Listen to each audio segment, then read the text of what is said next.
Hello and welcome to tip video number 6, and today we're talking about list building. Now then, list building is probably one of the most critical things you can do when you're a consultant or a professional service provider in terms of driving business and profit, and it's one thing you should do from the very first day you're in business till the very last day you're in business. Your list is your value. Now then, let's talk about mailing lists, because this is what we're talking about. It can either be email or postal, and there's advantages and disadvantages to both, and I think anybody in business should be doing both, and they should be using both appropriately. Some will work better for others in certain situations. Now, when you think about post versus email for marketing purposes, there's two things that immediately happen. Email is cheap.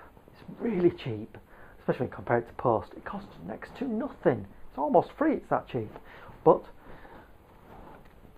it gets killed by spam filters, people ignore it, it gets lost in the noise. Where post costs a lot more, but it cuts through the noise, especially in this day and age where less and less people are doing direct marketing, everyone's sending emails. Post is a hell of a lot more effective than it ever used to be. So don't be scared of using post. Costs you more, but it can be a lot more effective. But you need a better quality list if you're going to manage those costs. There's two kind of things that we're quickly talking about.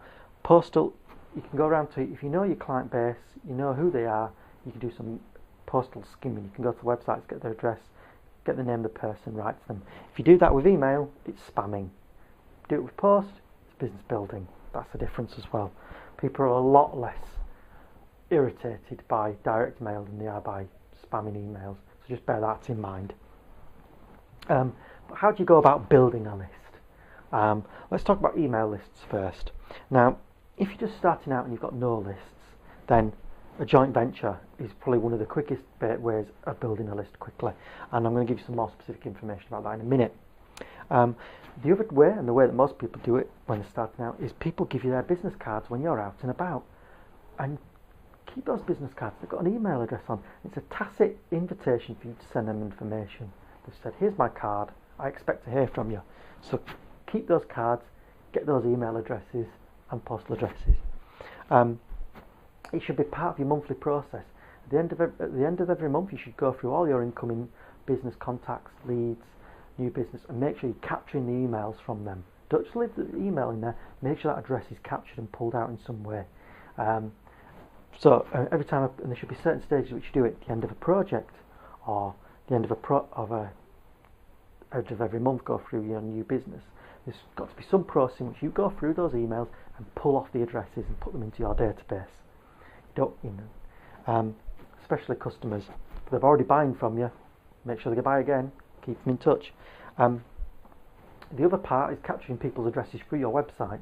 I'm going to do a lot on driving traffic to your website with social marketing, social media, Twitter, that kind of thing. But once people are on your website, you need to make sure they're capturing their email address. And we talk a lot in this program about two-step lead generation, getting people to give up their email address in exchange for something, such as you did in exchange for these videos. You gave up your email address. Or if you've come to this site from some other means, you will give up your email address in order to get the other videos that are associated with it. So you're giving up that address in return for something. It's a win-win for us. So reports, video content, other things like that. So the giving up the rest, that's really powerful, and you can quickly build a list. In my consultancy business, I get some days 5-6 people sign up for my newsletter, some days none.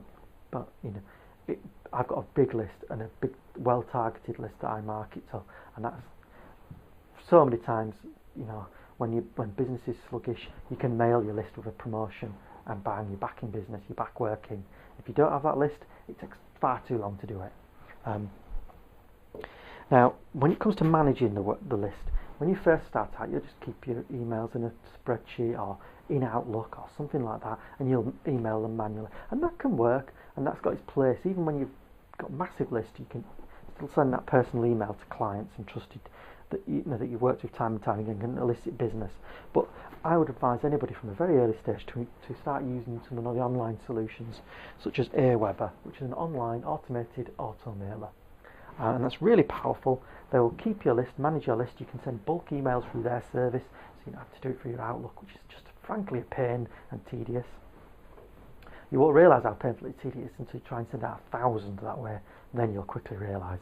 But Aweber does it automatically. They'll even provide you with tools so you can plug them straight into your website for capturing people's email addresses, supporting this two-step process. And they're great for bypassing the spam filters as well. They've got great deliverability rates. You can have on-site, and I use an on-site on-server auto mailer as well. Gives me a great level of control. I can do a lot with it, but the downside is it's not as great on spam. So there's upsides and downsides. I would recommend Aweber. It's brilliant. But if you're just starting out and you don't want to use that, just use Excel. But make sure there's something, or just use Outlook. Although you will quickly swamp Outlook. It's not designed for this kind of use, and it will suffer. It won't work very well. So there's ways to manage a list. Obviously, purchase list. People are always tempted to buy a list. And the people selling these lists will always tell you how this list is great. Everyone's double opted in. Tick the box for third party. It's all well and good, but I would say never use them. It's spam. It is spam. There's ways and means you can get people to email on your behalf, which can really work. But don't be tempted to purchase a list unless you're absolutely sure it's going to work for you. 9 times out of 10 people are going to think you're spam, and it's not good for business.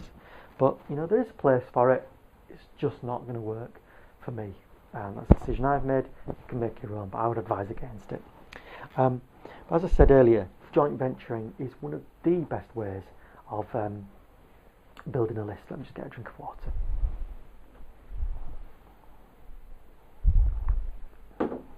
Now, joint venturing has got to be a win-win-win. I've said this before. The customer wins, the partner wins, and you win. Preferably in that order. But if you can get somebody to joint venture promote for you, you can quickly build your list. So say, for instance, you produce a report or some service and you're getting somebody else to promote it for you, perhaps on a commission. They email their bigger list because they've been in business longer. People come through to you asking for your report, etc., and all of a sudden you started building your list. Very clean, very ethical. Customers like it. They know you've come. You've got a recommendation, so you've not just come blind. It's all very powerful, and you can build a list very, very quickly in that way. And don't be afraid if new businesses come up to you wanting to joint venture with you if you've got a mature list, because hey, you can do commission sales for them if it fits. You can use your list to make money for you. We'll come on to that again in other videos on that topic. And the benefit of using these joint ventures is it's fast, it's quick and easy to get going. You could approach somebody, if somebody approached me and they were suitable and there was a good fit, I could have the email out in the same day. It's that quick.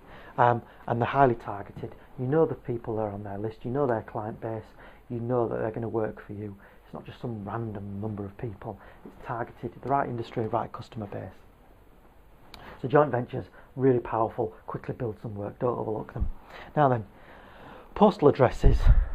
There's a lot fewer of these automated systems to support postal addresses, so make sure you back it up, because there'd be nothing worse than you spend months and months building a really solid postal database and you lose it. Off-site backup is absolutely critical for somebody who's a consultant or a professional service provider, and if you haven't got it, get it, and get it quick.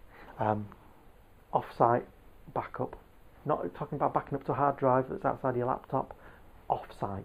Anyway, so that's, I can't overemphasize that enough.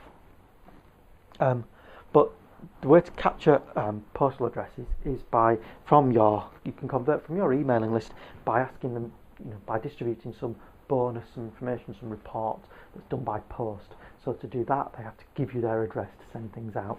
And again, you can get it off business cards.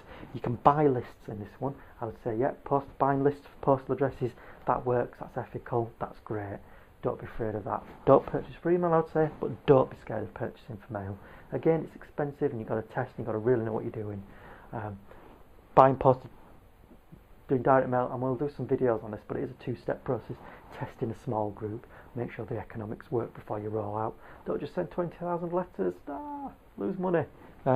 Make sure they work on a small group, then roll it out. And if it works, you hate it, you can buy another list and roll it out again, and buy another list and roll it out again, and you can do that with confidence because you know the economics is going to work for you.